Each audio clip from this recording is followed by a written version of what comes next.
लुतुरलत के सभी सुनने वालों को जोहार। आपका इस नए अंक में स्वागत है।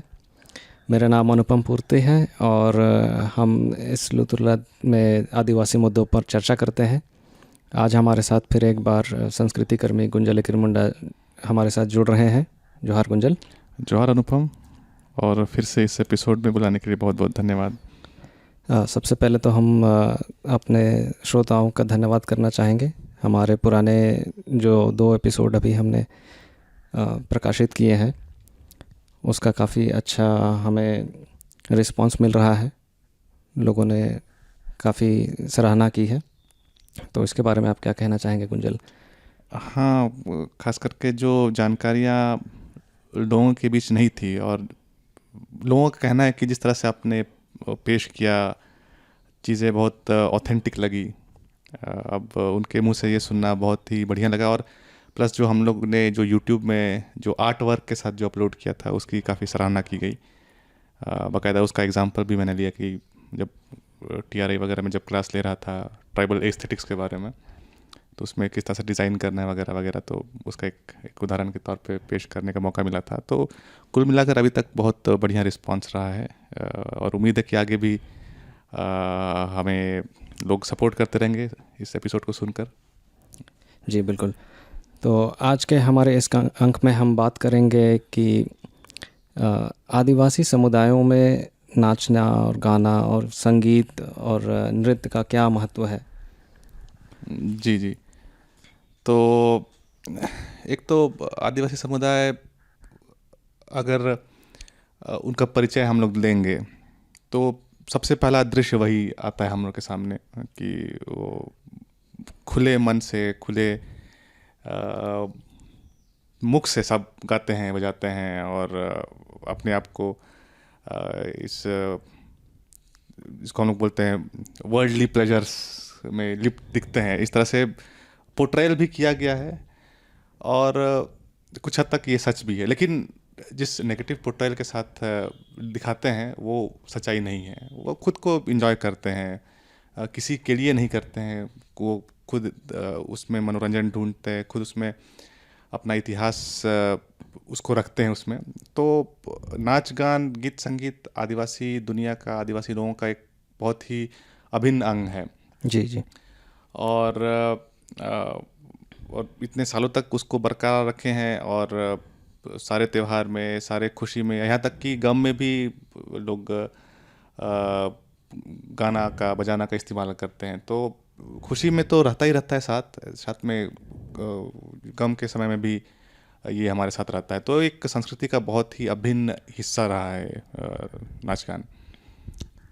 जी, तो हम शुरू करेंगे इस तरह से कि एक तो आपने बोला कि ये अभिन्न अंग है और आपने बोला कि हर मौसम के लिए, हर भाव के लिए, हर आपके भावनाओं के लिए एक गीत होता है। उसका गाने के बोल, उसके मतलब उस तरह से बदलते रहते हैं।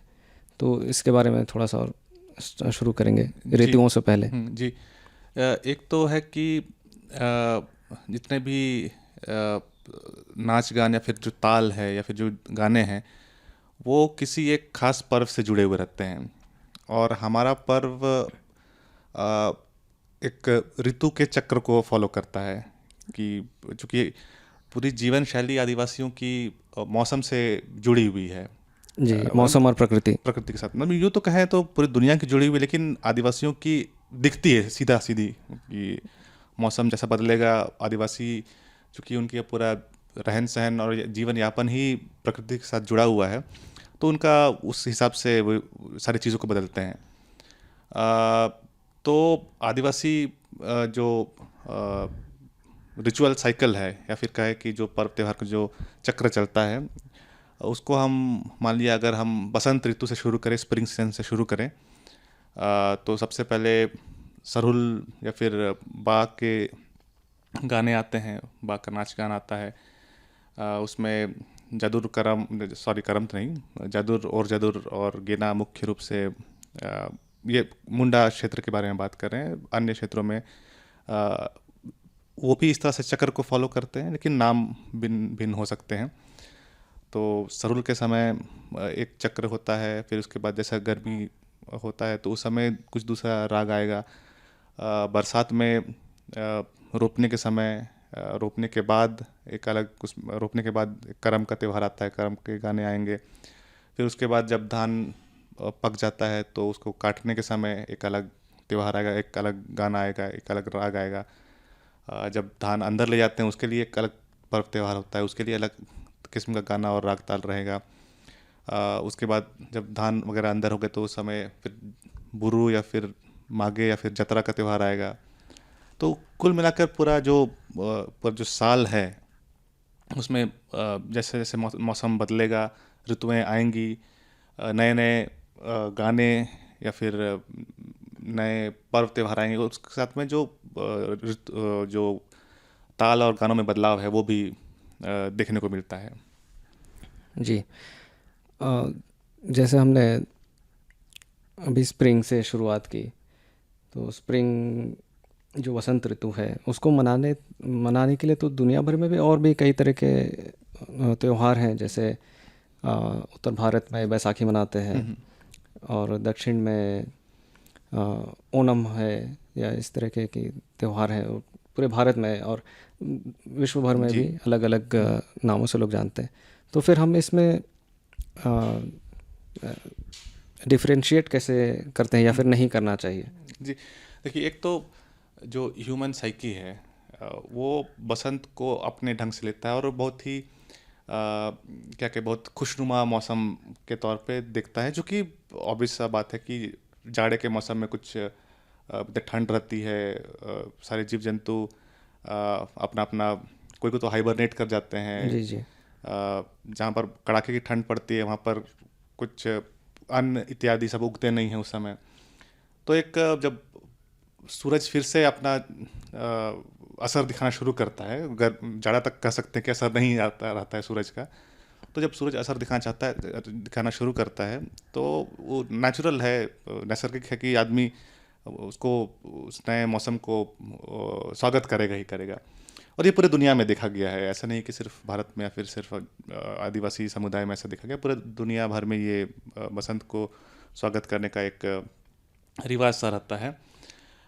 लेकिन कालक्रम में लोग प्रकृति से इतना दूर हो गए कि उनके अपने त्यौहार में बहुत सारी उसको हम कह सकते हैं इम्प्योरिटीज या फिर डाइल्यूशन आ गया। हाँ, तो उसमें किसी ह्यूमन इंटरवेंशन की लोग बात करेंगे, या फिर प्रकृति से इतर खुद को एस्टैब्लिश करने की कोशिश की, कुछ आदमी ने या फिर कुछ राजा ने ऐसा किया इसलिए हम ये त्यौहार मनाते हैं इत्यादि, उस तरह से डाइल्यूशन घुसा उस चीज़ों में।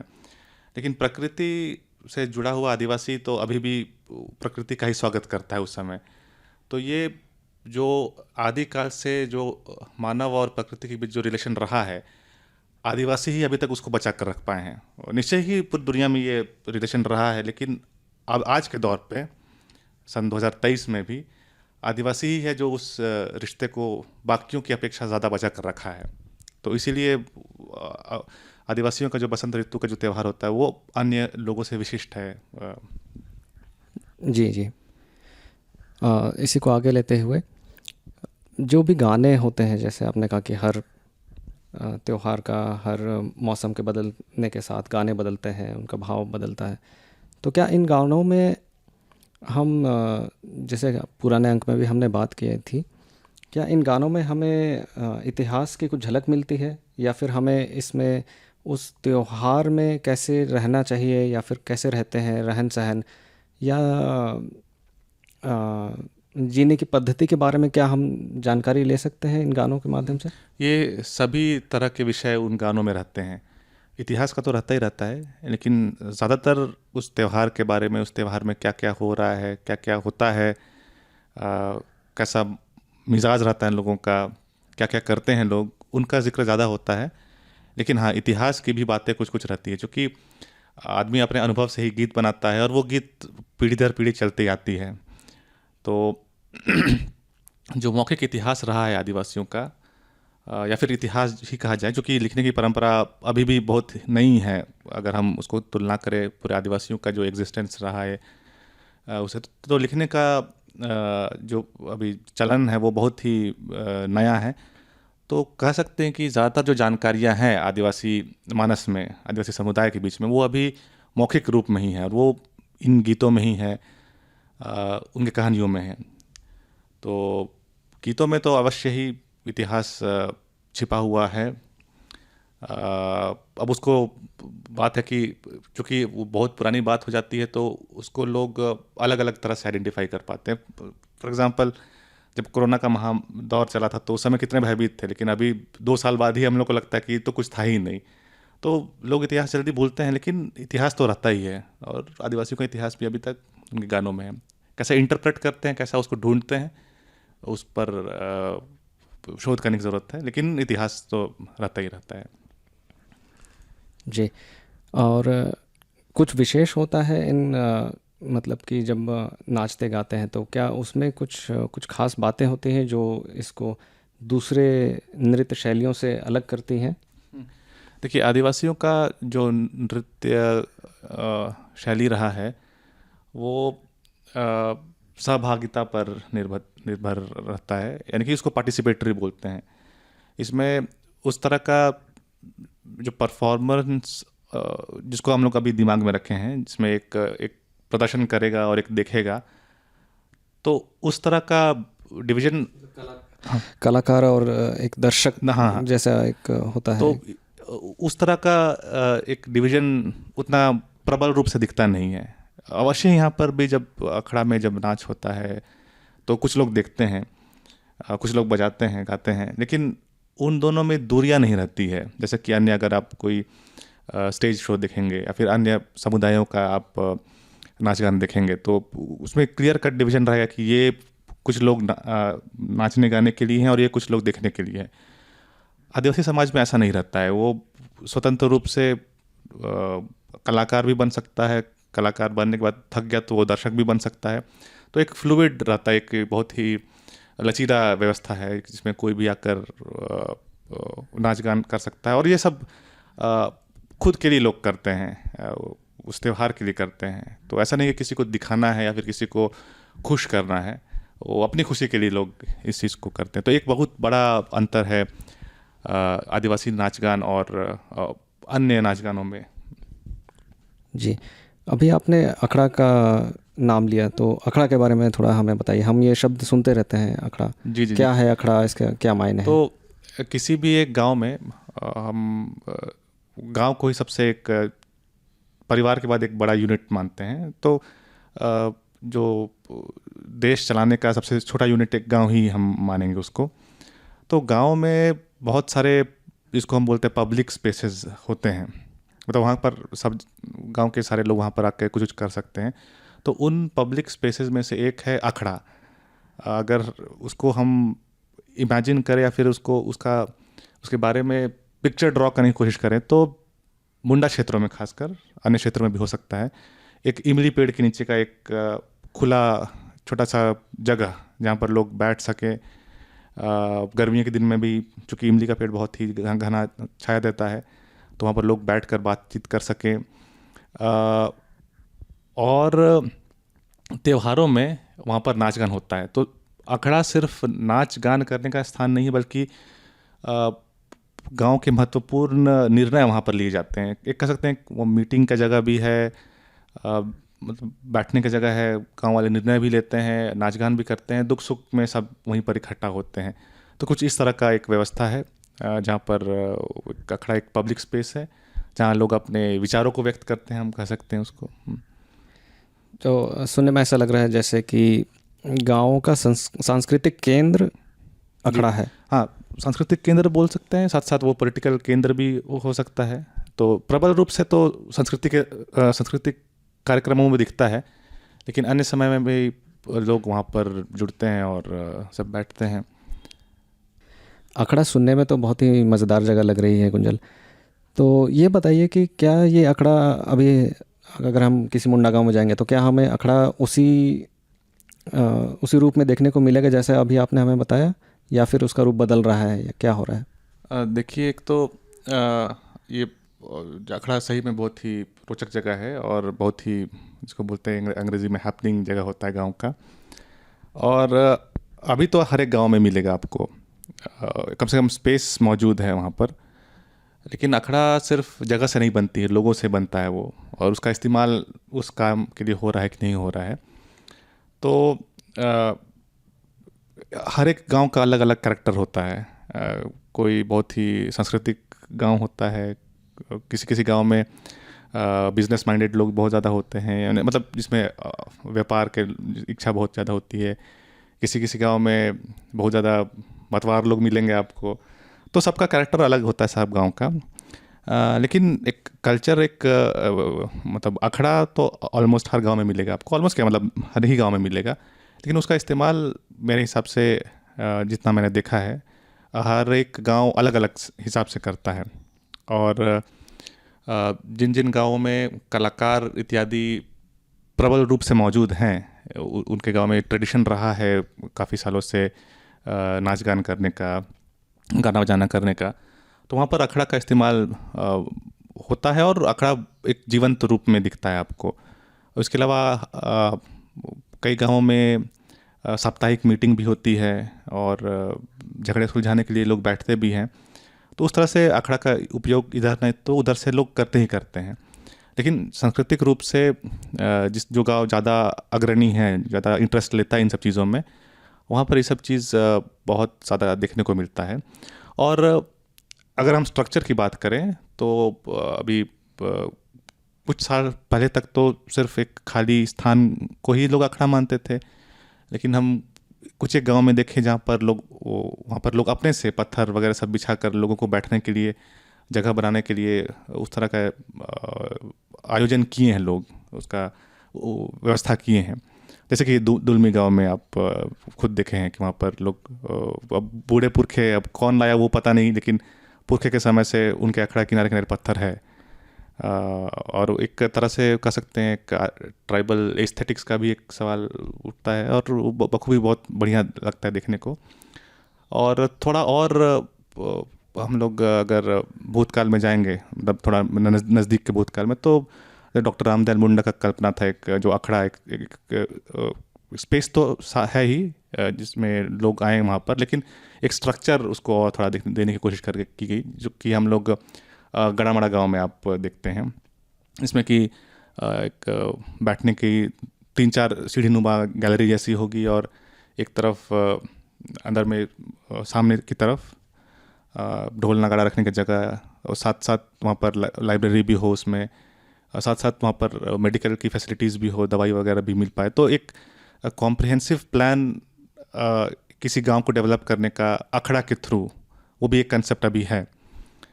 तो अखड़ा का चूँकि सबसे महत्वपूर्ण जगह है गांव का, जहाँ पर बहुत सारी चीज़ें होती है और लोग वहीं पर जुटते हैं, तो जो संस्कृति को केंद्र में रख के किसी गांव का विकास करना है तो वो अखड़ा के माध्यम से ही होगा।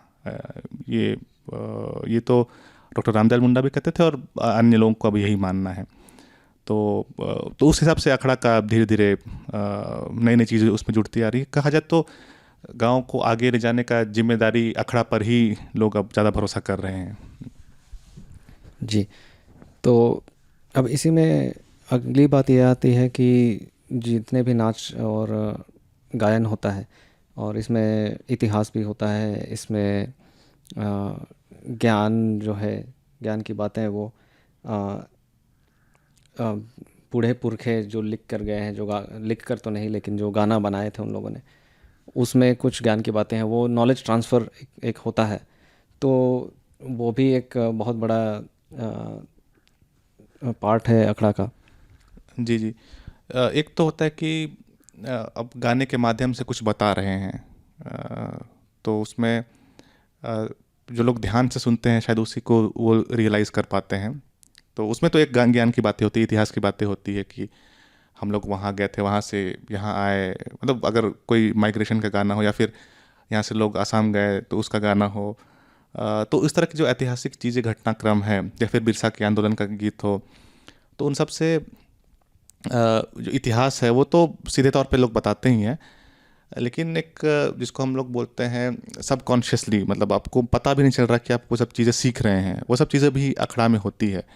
जैसे कि एक साथ नाचना, अ, तो उसमें एक तो जो अखड़ा जो संस्कृति है उसमें जो जिसको हम लोग बोलते हैं जो बराबरी का जो आदिवासी समुदाय जो जिस हिसाब से सबको बराबर के रूप में देखता है, तो उस चीज़ को सिखाने के लिए बिना बोले सिखाने के लिए अखड़ा से बेहतर और कोई जगह नहीं होती। क्योंकि जब नाच गान होता है तो बड़ा कलाकार भी वहाँ पर रहेगा और छोटा कलाकार भी, सब साथ मिलकर इस चीज़ को अंजाम देते हैं जो भी नाच गान को करना होता है। तो उसमें आपस में कोई ठेला ढकेला नहीं होता है कि हाँ हम तो बड़ा कलाकार है तो तुम अभी साइड हो जाओ, अभी मेरा बारी है। उस तरह का सिचुएशन कभी आता नहीं है। और जिन गांवों में मिश्रित जातियां हैं, मतलब एक से अन्य बहुत सारी जातियां हैं, तो अन्य भारत कहने का अर्थ है कि खासकर आप उत्तर भारत में देखा जाए या फिर गैर आदिवासी हाँ समुदायों गैर में। आदिवासी समुदाय में देखा जाए तो अ, एक दूसरे को कह सकते हैं कि उतना टॉलरेट नहीं करना, छुआछूत की भावना रखना। तो झारखंडी या फिर आदिवासी बहुल इलाकों में उस तरह की मानसिकता नहीं है। यहाँ पर अगर कोई अनुसूचित जाति का भी आदमी अगर किसी सो कॉल्ड उच्च जाति में अगर दोनों साथ में हैं तो अखड़ा में दोनों साथ में नाचते गाते हैं। इसमें कोई किसी को वो भावना रहती नहीं है जो कि गैर आदिवासी क्षेत्रों में जो जनरली मिल जाएगा आपको देखने का। तो एक बहुत ही बड़ा सीख अखड़ा देता है बिना कुछ बताए, बिना कुछ कहे, जिसमें बड़े बुजुर्ग बस बैठ के देखते हैं और जो माहौल रहता है वही लोगों को सिखाता है, जो सहिष्णुता होती है या फिर सबको अपने बराबर देखना, इत्यादि इत्यादि जो जितने भी जो आदतें हैं, जो जिसको हम बोल सकते हैं आदिवासी आदतें हैं, वो सब अखड़ा के ही माध्यम से आगे की जनरेशन को जाता है। जी, कहने का मतलब ये है कि आदिवासी समुदायों में जो लाइफ फिलॉसफी है वो अखड़ा के थ्रू ज़्यादा तेज़ी से उसका जो प्रचार प्रसार होता है। हाँ हाँ हाँ और अखड़ा की संरचना ही ऐसी है कि उससे आप काफ़ी कुछ सीखते हैं और जिसमें भेदभाव की संभावना बिल्कुल ना के बराबर होती जी है। जी सब जी लोग एक साथ मिलकर जुड़कर हाँ हाँ। नाचते गाते हैं। तो आप खुद यहाँ पर रांची यूनिवर्सिटी के अखड़ा में आप देखिएगा तो यहाँ पर झारखंडी जो ब्राह्मण हैं वो भी झारखंडी आपके जो जिसको घासी समुदाय हो या फिर कोई और समुदाय हो जो अन्य अन्य भारत के किसी गैर आदिवासी क्षेत्र में जाएगा तो वो जनरली वो इंटरेक्शन होगा नहीं। लेकिन यहाँ पर वो बहुत ही सुखद इंटरेक्शन होता है। लोग एक दूसरे का गाना गाते हैं, एक दूसरे को सम्मान करते हैं। तो एक तरह से सम्मान देने और सम्मान प्राप्त करने की जगह है अखड़ा। उससे बेहतर सीख हमको नहीं लगता है कि कोई भी आपको कहीं पर आपको मॉरल साइंस की किताब पढ़ाकर आपको कोई दे पाएगा। जी जी।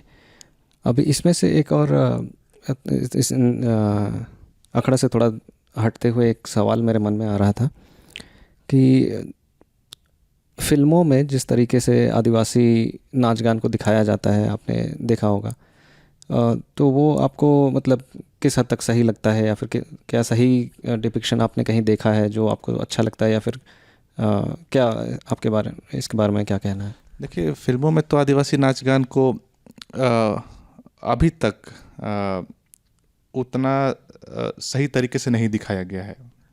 एक्सेप्शंस हैं जिसका भी जिक्र करेंगे, लेकिन जिस तरह से अगर आदिवासी बोलने से ही लोग इन अ सेंस की मतलब जो जिसको मेन स्ट्रीम हम बोलेंगे कोर्ट में कि हाँ जो सो कॉल्ड मेन स्ट्रीम हैं वो उनके हिसाब से आदिवासी बोलने का मतलब है कि जो अनकल्चर्ड हैं, उनकी कोई संस्कृति नहीं है और एक अजीब तरह की भाषा में बोलेंगे और अजीब से कपड़े पहन के नाचेंगे। तो उस तरह का डिपिक्शन ऑलमोस्ट 70% सिनेमा में दिखाया गया है। उस तरह का डिपिक्शन 70% बॉलीवुड सीन्स या फिर सिनेमाज में इस तरह का चित्रण किया गया है आदिवासियों का। लेकिन सच्चाई या फिर जो वास्तविकता है एकदम ठीक उसके उलट है। तो देखा जाए तो कुछ एक फिल्में हैं जिनमें आदिवासी नाच को उनकी गरिमा के साथ दिखाया गया, जैसे कि ऋतिक घटक जी का अजांतरिक, उसमें बाकायदा उरांव समुदाय का जो एक पारंपरिक मेला है, जिसको मुड़वा मेला बोलते हैं, उसका एक सीन पूरा का पूरा मतलब बाकायदा 3-4 मिनट दिया गया है एक फिल्म में। और भी बीच बीच में कुछ एक फिल्में बनी हैं, हमको लगता है शायद चक्रव्यूह फिल्म था जिसमें कि एक डांस सीन था, जिसमें कि जैसा होता है वैसा ही दिखाया गया है। तो कुल मिलाकर हमको लगता है कि अभी जो बॉलीवुड सिनेमा है वो अभी भी सीख ही रहा है, और चूँकि अभी हमको लगता है कि देश के कोने कोने से लोग अब अपनी कहानियाँ लेकर जा रहे हैं, तो जो ओरिजिनल चीज़ें हैं वो अब धीरे धीरे हमको लगता है सामने आएंगी। लेकिन एक दौर था जिसमें कि आदिवासी नाच गान को, आदिवासी गाना को, आदिवासी या फिर आदिवासी भाषा को वो बहुत ही ख़राब ढंग से दिखाया गया। अब बाहुबली की अब बात कर ले, उसमें जो बात करता है, जो विलेन है, वो कुछ अजीब गरीब बात करता है। तो इस तरह का जो अन्य की संस्कृति को नीचा दिखाना का कंसेप्ट तो आपके रोमन समय से है, मतलब बहुत अलग अलग संस्कृति में अलग अलग हिसाब से जो भी चीज़ आपको समझ में नहीं आई वो ख़राब है, वो उसके लोग बुरे हैं इत्यादि किया जाता था, अभी भी किया जा रहा है। लेकिन हमको लगता है बॉलीवुड में आदिवासी गानों का डिपिक्शन वो धीरे धीरे उसके लिए लोग सामने आ रहे हैं। और इसके लिए तो हमको लगता है कि आदिवासी युवाओं को खुद, जब तक वो खुद अपने गीतों को नहीं समझेंगे तो वो आगे जाकर उस चीज़ को उतनी सही ढंग से नहीं दिखा पाएंगे। तो अभी तो आदिवासी समुदाय के युवा ऑलमोस्ट हर एक क्षेत्र में आपको मिल जाएंगे, लेकिन अगर वो अपने जो भी पारंपरिक गीत हैं उसके बारे में अगर नहीं जानेंगे तो उसको दिखा पाना उनके लिए उतना संभव नहीं होगा। जी, ये बहुत अच्छा आपने ये बात निकाली कि आदिवासी जो हमारे युवाओं को इस बारे में जानना चाहिए और सीखना चाहिए। तो उसका अभी उसकी क्या स्थिति है अभी, कि क्या आदिवासी युवा इस बारे में जागरूक हैं या सीखना चाह रहे हैं, उत्सुक हैं? देखिए, एक तो है कि कुछ कुछ जो गांव में जो सांस्कृतिक एक माहौल बना हुआ है तो वहाँ के युवा तो सीख रहे हैं, लेकिन बहुत सारे ऐसे गांव हैं जहाँ पर बहुत सांस्कृतिक कार्य बहुत ही ढीला पड़ गया है। तो वहाँ के युवा, हो सकता है कि उनके बाप दादा बहुत अच्छे सांस्कृतिक कर्मी या फिर बहुत अच्छा नाच गान करने वाले थे, लेकिन युवा अब उस पर इंटरेस्ट नहीं ले रहे हैं। और ये अमूमन कहा जाए तो ऑलमोस्ट हर एक गांव का, मैक्सिमम गांव का यही हाल है कि जो युवा हैं वो नाच गान में उतना ध्यान नहीं दे रहे हैं। बहुत सारे गाँव में जब जाते हैं सांस्कृतिक आंदोलन को लेकर, तो वहाँ की महिलाएं तो कहती है कि हम लोग तो त्यौहार में नाचना चाहते हैं, सारी तैयारी भी करते हैं, लेकिन कोई ढोलक बजाने वाला नहीं है, कोई नगाड़ा बजाने वाला नहीं है, कोई लड़कों की तरफ से कोई गीत गाने वाला नहीं है, मांदर बजाने वाला नहीं है, तो हम कैसे नाचेंगे। तो इस रूप में हमको तो लगता है कि आदिवासी युवा, खासकर लड़कों को नाच गान में दक्ष और होना पड़ेगा। उसके लिए आपको अपने बड़े बुजुर्गों के साथ में ज़्यादा समय बिताना पड़ेगा, हमको लगता है। और अभी के दौर में तो डिस्ट्रैक्शंस तो बहुत हैं, लेकिन उन डिस्ट्रैक्शंस के बीच में ही हमको लगता है कि कुछ एक लोगों को बहुत मेहनत करने की ज़रूरत है, जो कि लोग कहीं कहीं लोग कर रहे हैं। जी, अब कुछ लोग इसमें ऐसा, शायद लोगों का मानना है, मैं लोगों के ऊपर ये बात डाल रहा हूँ या क्योंकि जो कि सही नहीं है, ये बात ये भी है कि कुछ लोग सोचते हैं कि नाच गाना करके क्या करेंगे, इसमें क्या रखा है। तो एक तो एक कह सकते हैं कि एक पिक्चर बना हुआ था, अभी भी बहुत जगह है कि नाच गान करोगे तो पढ़ाई लिखाई बर्बाद हो जाएगी आपकी। उसको अब खेल के साथ भी जोड़ सकते हैं, बहुत लोग कहते हैं खेल कूद करोगे तो पढ़ाई लिखाई बर्बाद हो जाएगी। जी जी। लेकिन आप देखेंगे कि ये एक चरित्र निर्माण का एक जगह होती है, खेल कूद भी एक चरित्र निर्माण की जगह होती है, और नाच गान भी। एक तो अगर सीधा लेमैन या फिर जो किसी एक व्यक्ति को समझाने के लिए लिखा जाए तो एकाग्रता बढ़ती है, किसी एक काम को लंबे समय तक करने की आपको आदत यहीं से पड़ना शुरू होती है। तो वो ऑटोमेटिकली ट्रांसलेट होगा आपकी पढ़ाई में भी। तो ऐसा नहीं है कि ज़्यादा नाच गान करके तो पढ़ाई छूट जाएगी, वो अन्य कारण हो सकता है उसका, वो एकाग्रता भंग होने का। लेकिन जो एकाग्रता या फिर जो अपनापन या फिर अपने को जानने की जो प्रक्रिया है नाच गान के ज़रिए, उसके ज़रिए एक तो आपको अपने बारे में मालूम होता है, आपका ध्यान देने की क्षमता आपकी बढ़ती है, आपका कॉन्फिडेंस बढ़ता है। मतलब आप जब बाहरी दुनिया में जाइएगा तो आपके पास एक एडिशनल कला रहती है। भाई आप अगर गांव से या फिर कहीं और से जाइएगा या फिर कोई बड़े संस्था में पढ़ने जाइएगा तो वहाँ पर पढ़ाई लिखाई में तो एक से एक धुरंधर मिलेंगे आपको, जो कि सब 90% 95% लेकर बैठे हुए हैं। लेकिन उनके बीच में आपको अगर अलग एक चरित्र दिखाना है या फिर चरित्र लेके जाना है तो नाच गान एक बढ़िया माध्यम है, जो कि आपको ज़्यादा पुरखों ने दिया है। उसके लिए आपको कुछ अलग से खास ट्रेनिंग या फिर मेहनत करने की ज़रूरत है, लेकिन उस तरह से आपको अलग मेहनत नहीं करनी पड़ेगी। और हमारे पास उदाहरण भी है, डॉक्टर रामदयाल मुंडा खुद इतने बड़े विद्वान थे, लेकिन वो नाच गान भी उतने ही वेल वर्स थे, ट्रेन थे। तो ऐसा नहीं है कि नाच गान करने से आपकी पढ़ाई बर्बाद होती है। हमको लगता है कि वो पढ़ाई को और ज़्यादा समृद्ध करने का काम करती है। और अगेन पढ़ाई का अर्थ सिर्फ किताबी ज्ञान से नहीं है, वो पूरे वैश्विक ज्ञान से हम उसको इंगित कर रहे हैं। तो उस ज्ञान में इजाफा होता है नाच गान करने से। मतलब नाच गाने से आपका चौतरफा विकास होता है, आपका आपके आत्मविश्वास में बढ़ोतरी होती है, और कहीं ना कहीं ये आपके आइडेंटिटी से भी जुड़ा हुआ है। जी जी जी जी। तो अगेन जो कि हमारे उम्र के जो इतने भी लड़के लड़कियां हैं, अगर वो कहीं बाहर जाते हैं जहाँ पर पढ़ाई करने की कारण से जाते हैं, तो अगर आपको अपने बारे में नहीं पता है, नाच गान के बारे में नहीं पता है, तो आप अगेन वो कॉन्फिडेंस आएगा नहीं आपको अपने आप को एक्सप्रेस करने के लिए।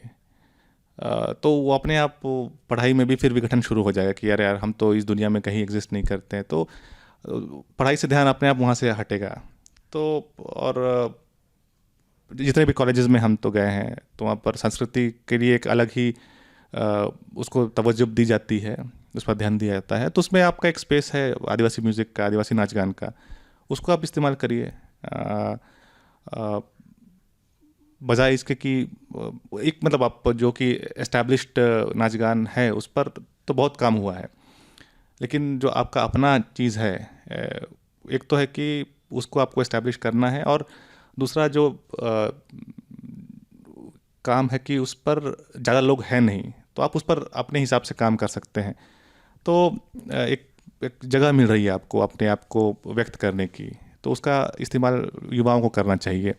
और हमको अवश्य ही लगता है कि पढ़ाई इससे बाधित होती नहीं है, और आपके कॉन्फिडेंस के लिए, आपके ओवरऑल चरित्र निर्माण के लिए बहुत ही सहायक है। जी जी जी। ये तो बिल्कुल हमारे पुराने अंक में भी हमने इस बारे में बात की थी कि अगर आप अपनी मातृभाषा को नहीं सीखेंगे तो आप कहीं ना कहीं पीछे रह जाएंगे। हाँ, तो आपने सही उदाहरण दिया। ये मातृभाषा या फिर उससे जुड़ी हुई जो चीज़ें हैं, उसमें नाच गान और गीत गोविंद भी आता है। तो ये खुद को जानने का एक तरीका होता है, एक माध्यम होता है कि आप के पुरखे कैसे थे, आप का समाज कैसा है। और बिना उसको जाने, एक कहावत भी है और लोग बोलते भी हैं कि जो आदमी अपना भूतकाल नहीं जानता है वो अपना भविष्य गढ़ नहीं सकता। वो समाज के बारे में भी, फिर देश के बारे में भी लोग बोलते हैं। तो ठीक उसी तरह से अब जब आप अपना नाच गान या फिर अपने गीतों को नहीं जानिएगा, अपना इतिहास नहीं जानिएगा, तो आपका भविष्य उतना ही अंधकारमय है। वो आपको अपना भविष्य फिर से वो ज़ीरो से शुरू करना पड़ेगा, जिसमें बहुत समय लगेगा, आपका पूरी ज़िंदगी पार हो जाएगी। तो जो कॉन्फिडेंस डेवलप करना है, खुद को जानना है, जो आइडेंटिटी लेना है, इन्हीं सब चीज़ों की वजह से आएगा, आपके मातृभाषा से आएगा, आपके गीतों में जो इतिहास छिपा हुआ है, गीतों में जो आपके आदिवासी दर्शन जो छिपा हुआ है, उन्हीं सब चीज़ों से आपका चरित्र निर्माण होगा, जो कि आगे चलकर आपके जो जो भी आप मॉडर्न एजुकेशन ले रहे हैं उसको और सप्लीमेंट करे, उसको और सहायता देगा, उसको और आपको आगे ले जाने के लिए। तो अगर आप अपने मातृभाषा नहीं जानिएगा या फिर अपने गीतों को नहीं जानिएगा, अपने नाच गान को नहीं जानिएगा, तो आपको ऐसा नुकसान है जो आपको उस समय महसूस नहीं होगा, लेकिन वो आपको नुकसान करते रहेगा। और ओवरऑल आपके जो करियर है या फिर ओवरऑल जो आपकी ज़िंदगी है, उस हाइट तक आप नहीं जा पाएगा यदि आप अपने बारे में जानने हुए होते तो। उदाहरण के लिए ऐसा ले सकते हैं कि अगर आपकी नींव मजबूत नहीं होगी तो आप बड़ी बिल्डिंग खड़ी नहीं कर जी सकते। जी जी। कुछ एक बिल्डिंग तो हो जाएगी शायद, हाँ एक मकान बना सकते हैं, लेकिन अगर आपको बड़ी बिल्डिंग, ऊंची बिल्डिंग बनानी है तो जी मुश्किल हो सकती है। जी जी जी, ये तो सही कहा आपने। मतलब कि अपने जड़ों को जानना ज़रूरी है, आप उनसे बच नहीं सकते। तो अगर उसी को आगे लेकर जाते हैं तो वो बहुत सारे जो हमारे विद्यार्थी हैं आदिवासी समुदाय से जो आते हैं, वो गाँव में क्योंकि उस तरीके की उच्च शिक्षा मिलती नहीं है तो अक्सर शहरों में जाते हैं और अपने गांव से काफ़ी दूर हो जाते हैं काफ़ी सालों तक। तो ऐसे में वो अपने आदिवासी जो जड़ों से कैसे जुड़ सकते हैं, या फिर मान लीजिए कि कुछ सालों बाद उनको ये समझ में आता है कि मुझे सीखना चाहिए या मुझे जानना चाहिए अपनी जड़ों को, अपने गीतों को, अपने नाच गान को, अपने जो वाद्य यंत्रों को मुझे सीखना जानना चाहिए, तो वो उनके लिए क्या रास्ते हैं? देखिए, ये तो हमको लगता है एक सामाजिक स्तर से एक सामूहिक प्रयास होना चाहिए। किसी एक जो बेचारा अकेला छूटा है, कभी सब चीज़ देखा नहीं है, अब उससे अब कभी देखा नहीं है तो वो प्रयास भी कहाँ से शुरू करेगा, अगर उसको इच्छा भी होगी तो एक माहौल तो देना पड़ेगा हम लोग को अपने युवाओं के लिए। और इसके लिए एक सामाजिक रूप से चिंतन चिंतन तो बहुत हुआ है, उसके साथ एक कार्य रूप देना उसको, कि अब हमको लगता है कि समाज के प्रबुद्ध जनों को वो भाषण वाले फॉर्मेट से बाहर निकलना पड़ेगा, जिसमें आके लोग जुट रहे हैं और बस चिंताओं के बारे में गिना रहे हैं, मुश्किलों के बारे में गिना रहे हैं कि ये नहीं हो रहा है, वो नहीं हो रहा है। हमको लगता है कि सब मोटा मोटी अब जान चुका है कि क्या क्या दिक्कतें हैं समाज में, तो उन सब दिक्कतों को कैसे हटाया जाए। तो हमको लगता है शहरी क्षेत्रों में आप वीकली गैदरिंग्स रख सकते हैं, शनिवार या रविवार जब भी समय मिले युवाओं को, तो उनका एक जगह निर्धारित कर दीजिए और उनको गाइड करने के लिए, उनके हिसाब से उनको गाइड करने के लिए कोई बड़े बुजुर्ग को रखिए आप, जो कि युवाओं की बात को समझ सके और उनके हिसाब से चीज़ों को प्लान कर सके। साथ साथ एक तो हम लोग को जो भी डिजिटल कंटेंट है, जो सोशल मीडिया में और जो इंटरनेट के स्पेस में, वो बढ़ाना पड़ेगा, क्योंकि बहुत लोग जब कुछ हद तक जागरूक हो जाते हैं तो वो बहुत लोग ऐसे होते हैं जो खुद से भी कर सकते चीज़ों को, लेकिन उनको अगर प्रॉपर मटेरियल नहीं मिले, इंटरनेट में वो चीज़ अवेलेबल नहीं है, तो फिर वो भी नहीं करेंगे उस चीज़ को। तो वो डिजिटल कंटेंट हम लोग को इंटरनेट में बहुत बढ़ाना पड़ेगा और ऑथेंटिक चीज़ें रखनी पड़ेंगी वहाँ पर। और इसके अलावा हमको लगता है कि समर स्कूल्स वगैरह, तो जितना युवाओं का गैदरिंग आप करा पाएँ, उनको जोड़ पाएँ एक दूसरे से एक कॉज के लिए या फिर एक दिशा देकर, तो हमको लगता है कि उतना वो फलदायक होगा। और शायद इसमें जो गांव के लोग हैं उनकी भी भागीदारी होनी चाहिए, और फिर जो माता पिता हैं उनको भी साथ देना चाहिए, उनको भी। जी अवश्य अवश्य। एक तो जितने भी हमने बातचीत की इस एपिसोड में, तो कुल मिलाकर एक युवा का, एक लड़का या लड़की का एक चरित्र निर्माण कर रहा है, उसकी संस्कृति, उसका नाच गान। तो माँ बाप को ये समझना पड़ेगा कि ये सब चीज़ें उसके भविष्य के लिए बहुत ही लाभदायक है, और इसमें शर्म की बात नहीं है, और कोई अपने आप को नीचा आंकने की ज़रूरत नहीं है। आपकी संस्कृति भी उतनी ही अच्छी है, उतनी ही महान है जितनी बाकियों की है। तो अपने आप को कमतर मत ताकिए और बच्चों को इन सब चीज़ों को में भाग लेने के लिए इनकरेज करिए। ठीक है, आपकी अपनी सुपरविज़न हो, आपकी देखभाल में हो ये सब चीज़ें, लेकिन इन सब चीज़ों की तरफ उनको थोड़ा प्रोत्साहन दीजिए।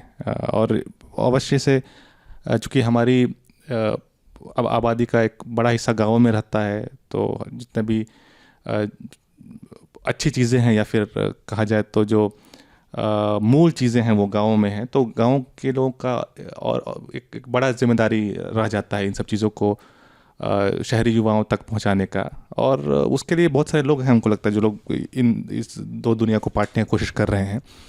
तो उनको भी समझने की ज़रूरत है कि जो शहर आए हैं तो ऐसे नहीं है कि शहर जो उनके भाई चले गए हैं या फिर उनके रिश्तेदार चले गए हैं वो बहुत ही अ, अच्छा करें अपनी ज़िंदगी में। उनकी ज़िंदगी अपनी है, गांव की ज़िंदगी अलग है। गांव में जो अच्छाइयाँ हैं वो शहर में नहीं मिल पाएंगी। तो उस हिसाब से गांव के लोगों को भी छोटा नहीं समझना चाहिए खुद को कि हम तो गांव में ही रह गए, वो तो शहर चला गया। सबका अपना एक रोल है और निश्चय रूप से आदिवासी समाज को जो टिकाने का काम कर रहा है वो तो मूल चीज़ें गांव में ही है। वो शहर से आप एक्सपेक्ट नहीं कर सकते या फिर शहर को केंद्र मानकर आदिवासी समाज का विकास आप नहीं कर सकते। जी, जी। आदिवासी जो नाच गान है, ये एक तरीके से अपनी मौजूदगी और अपना अस्तित्व जताने का भी एक ज़रिया है। और इसका एक जीवंत उदाहरण जो मैं देखता हूँ कि रांची में जो वसंत ऋतु का जो त्यौहार होता है, स्प्रिंग फेस्टिवल, सरहुल, उस समय भी यहाँ हर गांव में और हर जगह में इसको तो लोग अपने स्तर पर मनाते ही हैं, लेकिन रांची में एक ख़ास चीज़ होती है, वो है सरहुल जुलूस, जिसमें हर जगह से लोग अपने अपने दलों के साथ निकलते हैं और रांची के मुख्य सड़कों पर नाचते गाते हुए एक निर्धारित जगह पर जाकर एक बड़े मैदान में फिर वहाँ पर ये एक तरीके का प्रदर्शन के तरीके से नाचते हुए जाते हैं और हर किसी को लेकर जुड़कर चलते हैं। तो इस बारे में थोड़ा प्रकाश डालिए। तो आपने बहुत ही ठीक कहा कि जो आपकी अस्मिता है वो आपके अस्तित्व की भी रक्षा करती है। और जो नाच गान है वो आपकी मौजूदगी दिखाती है कि हाँ ये लोग यहाँ पर हैं। अपने मतलब कहा जाए तो नाच गान एक अभिव्यक्ति का एक तरीका है।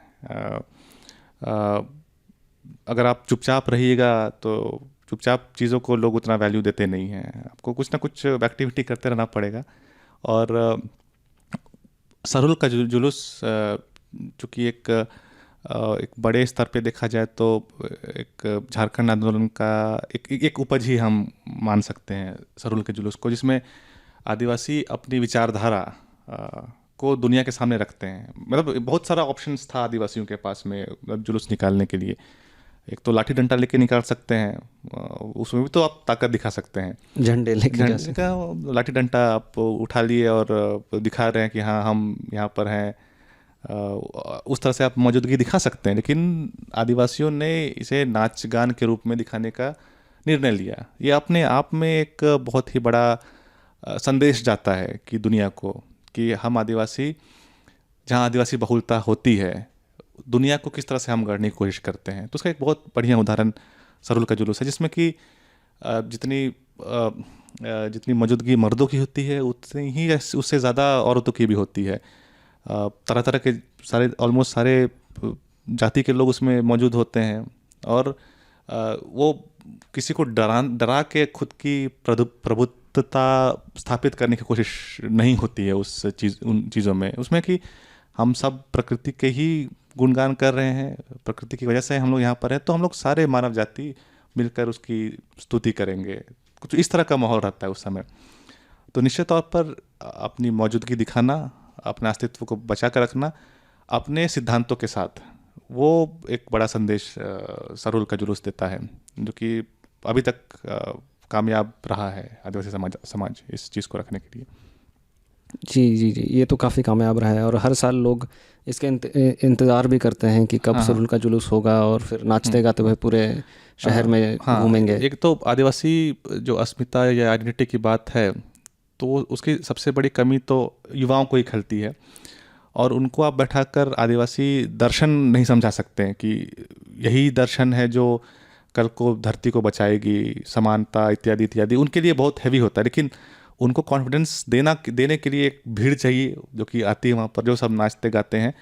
तो एक कह सकते हैं एक शुरुआती आकर्षण का केंद्र हमको लगता है एक तरह से आप बना सकते हैं। और एक बार अगर वो आकर्षित हुआ तो उसके बाद अपने आप उसे जो भी आदिवासी दर्शन के चीज़ें हैं, जो कि आदिवासी वे ऑफ लाइफ क्या चीज़ रखता है अपने अंदर, क्या शक्ति है उसके अंदर, वो धीरे धीरे उस चीज़ को समझेगा। लेकिन शुरुआती आकर्षण तो चमक धमक चाहिए, जो कि हम लोगों ने, आदिवासी समाज ने अपने हिसाब से इस चीज़ को गढ़ा है, आदिवासी सरूल का जुलूस को गढ़ा है, जिसमें कि वो इनिशियल आकर्षण रहे, ताकि आदिवासियत को बाकी जो भी युवा जुड़े उसको बाद में समझ सकें उस चीज़ को। जी जी जी। अब एक और चीज़ है इस सरहुल जुलूस में नोट करने की, जो मैंने देखा है अभी, कि इसमें जो इलेक्ट्रॉनिक म्यूज़िक का जो यूज़ है, जिसको डेक बोलते हैं यहाँ पर, वो उसका चलन काफ़ी ज़्यादा बढ़ रहा है। और जो पहले जो लोग इस्तेमाल करते थे कि ढोल नगाड़ा खुद ही बजाकर खुद ही गाकर और नाचते हुए जाते थे, उसकी जगह अभी कई जगहों में ये डीजे ने ले ली है। तो ये तो एक तरीके से इसका एक मतलब ये ठीक बात नहीं है, क्योंकि सीख नहीं रहे हैं हमारे युवा। जी, एक तो इतना हमें समझना पड़ेगा कि जुलूस निकालने का जो पर्पस था, जिस पर हम लोगों ने बात की अभी, कि अपनी अस्मिता को, अपनी पहचान को दुनिया के समक्ष रखना। तो आपका पहचान वो डीजे नहीं है, वो तो आपको मानना पड़ेगा।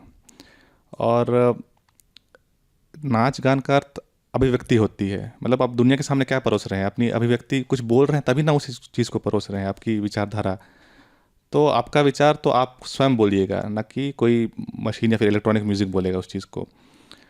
तो अभी जब हम लोग इलेक्ट्रॉनिक म्यूज़िक रख रहे हैं तो जुलूस करने का पूरा पर्पस ही वो समाप्त हो जा रहा है, कि भाई सिर्फ नाचना गाना या फिर सिर्फ भीड़ दिखाने का तो पर्पस नहीं था उसमें। आपको अपना विचारधारा को समक्ष रखने का एक बात थी, जो कि कुछ लोग कर रहे हैं अभी भी और बहुत लोग नहीं कर रहे हैं, जो कि हम लोगों ने अपने युवाओं को वो माहौल ही नहीं दिया है कि वो सीख पाएँ नाच गान को। तो जब सीख नहीं रहे हैं तो ऑब्वियसली उनको शॉर्टकट चाहिए, वो मज़े करने का शॉर्टकट चाहिए, तो उसमें डीजे वाले में बजा दो और उसमें नाचो, वो शॉर्टकट अपना रहे हैं। लेकिन फिर वही दोहराना चाहेंगे कि इस चीज़ को लेकर समाज के स्तर पर तो जितने भी प्रबुद्ध जन हैं, उनको तो पहल करनी पड़ेगी। शुरुआत अपने घर से करें या फिर अपने मोहल्ला से करें, लेकिन शुरुआत करनी पड़ेगी। वो समय पार हो गया कि आप सिर्फ भाषणों में अपने समाज को ठीक कर रहे हैं। उस पर कार्य करना पड़ेगा, क्रियान्वयन, उसमें सब चीज़ों को लाना पड़ेगा, उस चीज़ को एक्शन में लाना पड़ेगा, आपकी बातों को। तो जब तक वो नहीं होगा तब तक जो शॉर्टकट हमारे युवा तो अपनाते ही रहेंगे, और जो पर्पस है सरूल का वो उतना फुलफिल नहीं दिखता हुआ नज़र आएगा। इसी बात से मुझे एक बात ये भी याद आ रही है कि कुछ दिनों पहले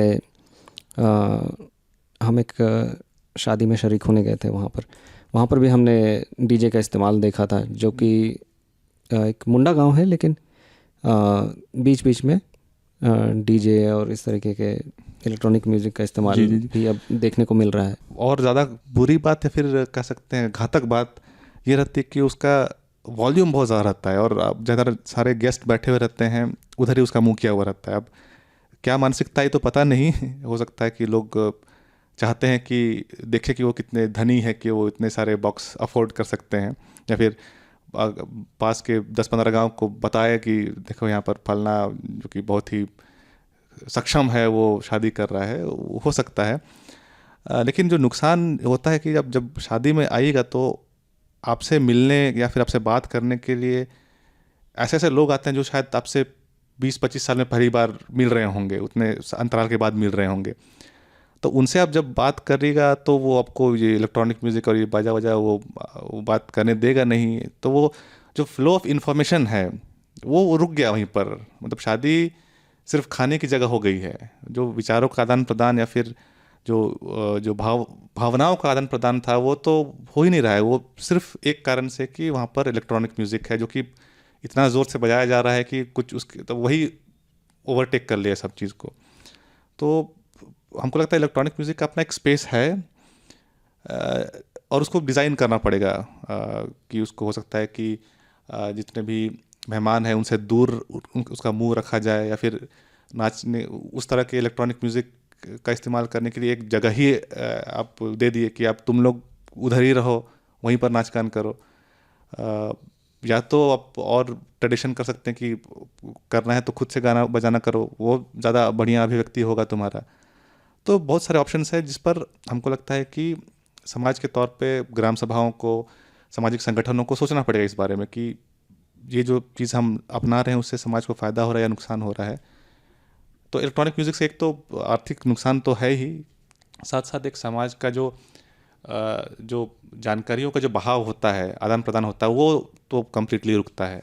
वो एक बहुत बड़ा नुकसान हमको देखने को मिल रहा है। जी जी। तो इसके साथ मुझे लगता है कि काफ़ी सारी हमने एस्पेक्ट्स को देखा, नाच गाने को लेकर, अखड़ा के लेकर हमने बातें की, और नाच गाने को किस तरह से आप अभिव्यक्ति और अपनी मौजूदगी दर्शाने के लिए यूज़ कर सकते हैं वो भी हमने देखा। ये आपके अस्तित्व, आइडेंटिटी का कैसे एक पार्ट है जो कि आपको जानना चाहिए, इस बारे में भी हमने बात की। तो आज काफ़ी सारे बातों पर हमने बात किया, और आशा है कि हमारे जो श्रोताओं को इससे काफ़ी लाभ होगा और वो इस बारे में सोचेंगे और अपने बारे में जानेंगे, और जो जानते हैं वो अपने आसपास के लोगों को सिखाएंगे। तो और एक छोटी बात मैं कहना चाहूँगा, शायद ये इसको हम अपने अगले अंक में इसको रखेंगे। आपने कहा कि जो आदिवासी दर्शन है, जिसमें कि सबको साथ लेकर चलना और सबको बराबर समझना और ये सब चीज़ें होती हैं, इसमें एक एस्पेक्ट ये भी है कि आप उतनी ही चीज़ लेते हैं जितनी आपको ज़रूरत है, क्योंकि बहुत सारे जो हमारे आदिवासी समुदाय आज भी जंगलों पर और प्राकृतिक संपदाओं पर आधारित है, आश्रित है। तो वो जंगल से या फिर अपने आसपास के प्रकृति से सिर्फ उतना ही लेते हैं जितनी ज़रूरत है। तो ये आज के ज़माने में लोग इसको सस्टेनेबिलिटी के नाम से जानते हैं और सर्कुलर इकोनॉमी के नाम से भी जाने जाते हैं। ये सब जो कॉन्सेप्ट्स हैं जो कि आदिवासी में बहुत पहले से है, तो इस बारे में भी हम आगे बात करेंगे गुंजल। जी, अवश्य ही। मतलब आज का जो एपिसोड था पूरी तरह से नाच गान पर ही हम लोगों ने फोकस किया, लेकिन उसके केंद्र में तो आदिवासी दर्शन ही है, एक जीने का तरीका है, जीने की पद्धति है, जिसको आज अनेक नाम से, सस्टेनेबिलिटी, सस्टेनेबल डेवलपमेंट इत्यादि इत्यादि नामों से लोग परिचित करवा रहे हैं एक दूसरे से। लेकिन ये सारी चीज़ें आदिवासियों के बीच में पहले से ही हैं और उसका व्यवहार करते आ रहे हैं। बीच में वो अंधी दौड़ में सब भाग गए थे तो इन सब चीज़ों का कोई वैल्यू दिख नहीं रहा था, लेकिन अब तो ये वो बहुत सारे विद्वान मान रहे हैं कि धरती को अगर लॉन्ग लास्टिंग बनाना है तो आदिवासी जो जीवन पद्धति है, जो सोच है, उसी से लोग आगे बढ़ सकते हैं। वो एक दूसरे को मार पीट के, नीचा दिखा के आगे बढ़ने का समय चला गया। उस तरह से लोग अगर करेंगे तो पूरी मानव जाति ही समाप्त हो जाएगी। तो हमको लगता है कि एक वैश्विक स्तर पे जो कॉन्शियस डिसीजन ले रहे हैं पूरी मानवता, कि उनको आदिवासी जीवन पद्धति, आदिवासी सोच विचार के साथ लेकर आगे चलना है, तो एक बहुत ही बढ़िया डिसीजन है हमको लगता है। और इस पर हम लोग तो आगे अवश्य ही बात करेंगे, लेकिन हमारे जितने भी मातृभाषा हो या फिर गीत नाच गान हो, इसके कोर में हमारी जीवन पद्धति है। तो उसी के बारे में आज तो थोड़ा बहुत बात की, लेकिन आने वाले एपिसोड में इस पर और विस्तृत चर्चा हम लोग कर सकते हैं। जी बिल्कुल बिल्कुल। तो आशा है आप सभी लुतुरलत के श्रोताओं को आज का अंक पसंद आया होगा। हम इसी के साथ गुंजल किरमुंडा को आज अपना समय देने के लिए धन्यवाद देना चाहेंगे। धन्यवाद गुंजल। बहुत बहुत धन्यवाद अनुपम, और सभी सुनने वालों को फिर से पुनः सबको जोहार। जोहार।